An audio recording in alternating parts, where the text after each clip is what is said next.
Okay, so I think we're recording now. So let's have a look at Snappy Words, shall we? Let's open up Firefox and let's go to Snappy Words. There we go.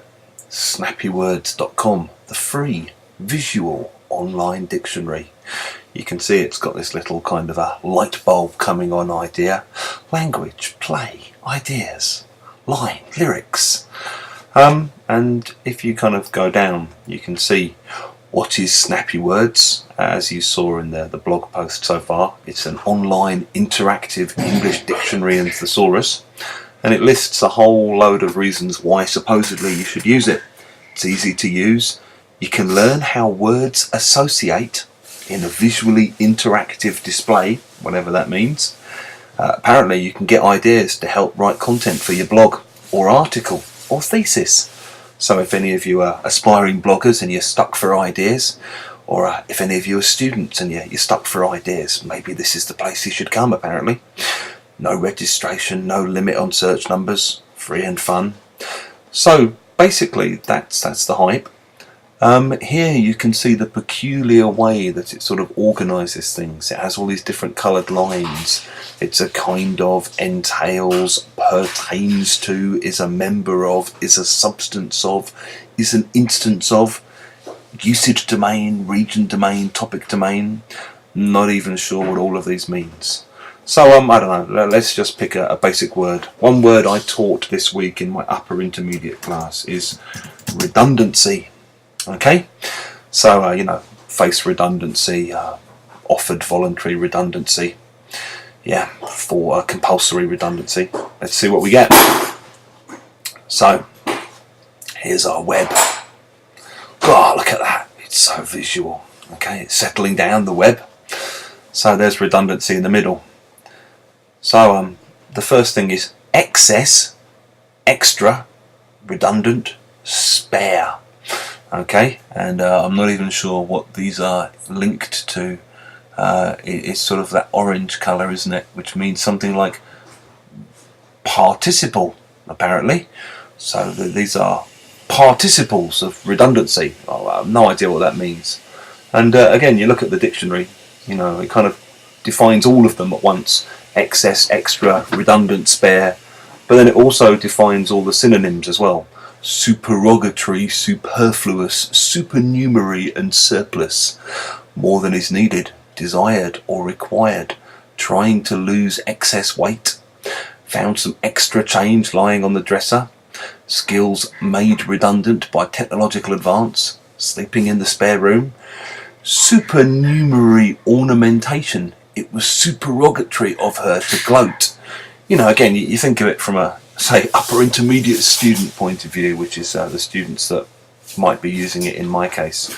That's what you've got. So what else have you got? Redundancy. Repetition of messages to reduce the probability of errors in transmission. Redundancy. Repetition of act needlessly. Redundancy. The attribute of being superfluous and unneeded. This is the kind of closest, I guess, to the meaning I taught it in. The use of industrial robots created redundancy among workers. So alright, let's imagine we go down this road and we then explore what's connected. So what you have is pleonastic, redundant, tautological, whole load of peculiar, definitions and things. Fifth wheel, dead wood, someone or something that is unwanted and unneeded. Very helpful. So after my redundancy I became dead wood, I became fifth wheel, completely useless basically. Overplus, there's a word I've never seen before. Plethora, superfluidity, embarrassment, extreme excess. So I don't know, let's imagine we want to click on this. What happens if we click on fifth wheel? No, we can't hover over it and move it to the centre somehow. We can just move it around like that. So say we want to take fifth wheel, okay, because we're upper intermediate students and we don't understand what it means. We go there, let's see what we get. So you get a kind of peculiar inverse of that. You get fifth wheel, dead wood, redundancy, redundance, fifth wheel, spare, car wheel. Okay, it's fifth wheel, bearing, just complete madness. Say you take another word, like just a really simple word like people. Okay, imagine your elementary students come here. You know, look at this, astounding. Look at that. So you've got all these different things. In the usage domain of people, apparently, you have free people. You have ancients, peoples. In the yellow domain is a member of. People is a member of. Somebody, someone, mortal, soul, person, and individual. There you go. Now you know. You know, bizarrely connected to all of this stuff, you've got people, timid, cautious, mentally retarded, enemy people, blood, nationality, doomed people, lost, you know, network army. I don't know if that's one. Yeah, network army. Apparently that's one phrase. There you go. So obviously you could spend many, probably fairly miserable hours getting completely lost with all of this stuff, worrying about whether you really need to know what the oi polloi and the great unwashed and masses are, when really you're just struggling to learn what people means and how it might work. It doesn't even have the benefits of a normal thesaurus, and personally I think thesauruses are highly problematic because students treat the words as interchangeable, and clearly they're not. And I've seen a lot of essays, particularly often by, I think, Arab students and Russian students, for whom it's I guess it's a sign of erudition and education to be able to use sophisticated vocabulary. But often it just sort of reads like a kind of comedy novel, where instead of using the basic words that should be used, students end up using ridiculous kind of pseudo-synonyms that they've gleaned from thesauruses.